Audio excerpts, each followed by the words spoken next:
උතුරු අක්ෂාංශ අංශක 23.5 කර්කටක නිවර්තනයත් දකුණු අක්ෂාංශ අංශක 23.5 මකර නිවර්තනයත් අතර කලාපය නිවර්තන කලාපය ලෙස හඳුන්වනවා.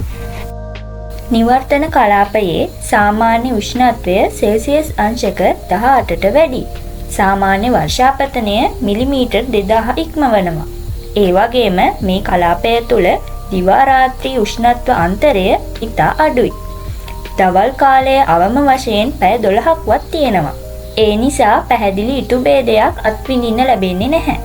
ඇමසන්, කොංගෝ වැනි විශාල වැසි වනාන්තර වගේම සහරා, අරාබි, තාර් වැනි කාන්තාර ලක්ෂණත් හඳුනා ගන්න පුළුවන්. ඒ වගේම මෝසම් දේශගුණය මේ කලාපයටම විශේෂිත දේශගුණික ලක්ෂණයක් වෙනවා. කර්කටක නිවර්තනයේ සිට ආක්ටික් වෘත්තය දක්වා සහ මකර නිවර්තනයේ සිට ඇන්ටාර්ක්ටික් වෘත්තය දක්වා සෞම්‍ය දේශගුණයට අයිති වෙනවා.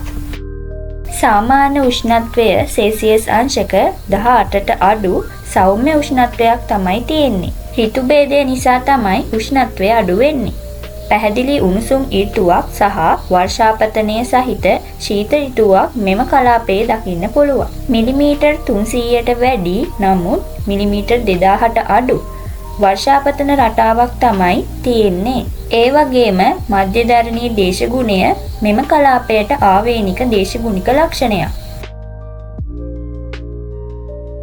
ආක්ටික් වෘත්තයේ සිට උත්තර ධ්‍රවය දක්වාත් ඇන්ටාර්ක්ටික් වෘත්තයේ සිට දක්ෂිණ ධ්‍රවය දක්වාත් විහිදෙන කලාපය තුල ඇත්තේ ශීත දේශගුණයක්. මේ කලාපය තුල වාර්ෂික වර්ෂාපතනය මිලිමීටර් 250ත් මිලිමීටර් 300ත් අතර අගයක් ගන්නවා.